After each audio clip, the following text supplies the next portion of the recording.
Новите законски измени барат и подобар начин за пресметка на плата.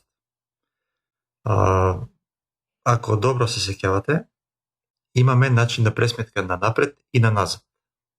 Обично, поедноставно и до сега нашите собственици газдите бараа за секој работник унапред да дават износ колку плата да му се даде. И тоа го внесувавме во предлог нето. Например, овој сакаме да има 13.500. Само во предлог нето се внесува и се пресметува кој бруто одговара за 13.500. Ќе обратам на 13. Ова прави исплатни листиња да изгледат вака. Значи имаме 13.000 или 15.000, од кои во кој нето е содржано се.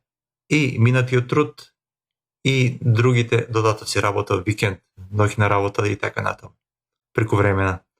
И од 15.000 кои ќе се одземат овие работи, доаѓаме до некој друг износ. Овде пишува 14.019. Ова прави проблем кога треба да се брани пред трудовиот инспектор, зашто откаде овој износ и бидејќи никаде го нема во договорите. Најдобар начин е да предете во пресметка на напред. Тоа значи, имаме кај вработените, ќе треба да иставиме бодови. Например, сега по новото ја ставаме минималната плата 12.000. Станува збор за овие 22 вработени, 4-5. За првиот имаме стаж, за вториот веројатно ново вработен нема ништо стаж. И треба во поставености да е селектирано бод плюс стаж плюс додаток во нето. Ова кога се селектира, се појавува цена на бод и коефициент. Овие ќе ставите единици. Сега кога ќе кликнеме рефреш, се добива друга пресметка. Односно пресметката, сега главна пресметка е розовите човечиња. И вели вака: 176 часа 12.000. Ако овде имаме, например, 80 часа, следствено со бодовите се намалува пресметката на толку. Ако вратиме на 100%, односно на 176, добиваме 12.000. Овде имаме една колона процент на успешност. Моментално сите имат 100%. Ако овој има 95%, му се намалува на 95% од 12.000, колку што му е се бодовите. Значи, со ова може да се тактизира кога ќе треба да се прави, кога ќе има помал процент на успешност.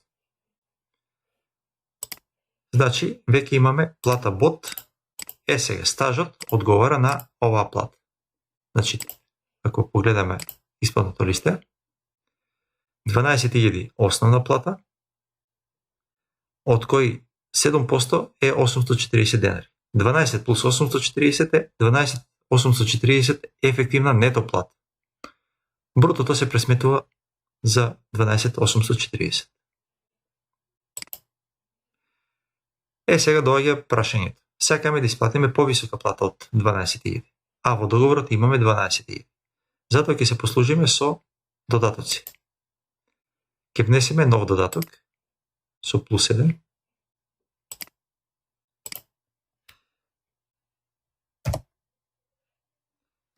Делов на успешност. И овде ќе ставите една звездичка, ова ми е системска, која ми дозволува овде да имаме разлика. Да функционират овие три копчиња. Сега вака. Ако сакаме на првиот, односно тоа беше 4-5. Ако сакаме на првиот да му исплатиме, имаше до сега 12.840, ако сакаме да му исплатиме 15, односно ќе ставиме 14.000, на вториот 13.500 Со кликнување на разлика, копчето разлика, програмот прави пресметка колку доплата треба да се даде, еве 1160 и 1500, еве 1160 и 1500, за да се добие бараното нето. И сега ефективната плата изгледа вака. Односно пресметката листа изгледа вака. 12.000 основна плата, 100%. Минатиот труд е на 12.000, а додатокот деловна успешност 1160 е потребен за да добиеме кое нето го сакаме. Ако нетото ни е исто, ќе избришеме овие.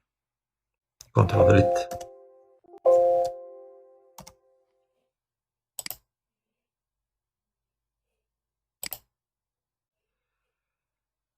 Ако сакаме да имаме секој месец иста плата кај вработените и да не го тоа мислиме, едноставно кај вработените во дополнителни колони, ќе активираме дополнителни колони, прво треба овде може промени, дополнителни колони, надесно имаме нето договорено. Ќе ставиме 15.000, например, и 13.000. Значи првиот има основна плата 12, а сакаме да му исплатиме 15. Сега, кога се прави нов месец, правиме додаток деловна успешност и треба да кликнеме преземи договорна нето плата. Ќе ни ги преземе овие 15 и 13 и само ќе кликнеме овде разлика. И тој ќе си ги пресмета разликите потребни за да се дополни до нетото, до бараното нето. И еве, значи од 12 преку стажот и додатокот за деловна успешност имаме 15. Исплатното листе е сега комплетирано. Практично, помеѓу двете пресметки нема никаква разлика во придонесите, има разлика само во пристапот на добивање до нетото, со тоа што ова е комплетно законски задоволено и нема потреба да го браниме со дополнително објаснување пред инспектор, бидејќи се е многу јасно. И ова е потврдено од инспекторите дека е валидно.